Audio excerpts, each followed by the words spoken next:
بسم اللہ الرحمن الرحیم۔ شروع کرتا ہوں اللہ کے نام جو بڑا مہربان اور نہایت رحم والا ہے۔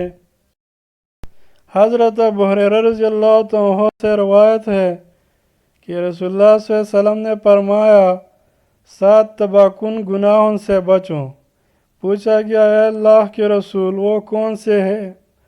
فرمایا اللہ کے ساتھ شرک، جادو، جس جان کا قتل اللہ نے حرام ٹھہرایا ہے اسے ناحق قتل کرنا، یتیم کا مال کھانا، سود کھانا، لڑائی کے دن دشمن کو پشت دکھانا یعنی بھاگ جانا، اور پاک دامن بے خبر مومن عورتوں پر الزام تراشی کرنا۔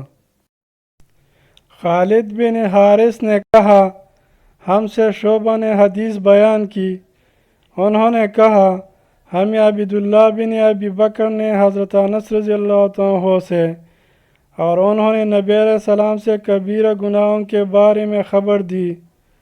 آپ نے فرمایا اللہ کے ساتھ شرک کرنا، والدین کی نافرمانی کرنا، کسی جان کو ناحق قتل کرنا اور جھوٹ بولنا۔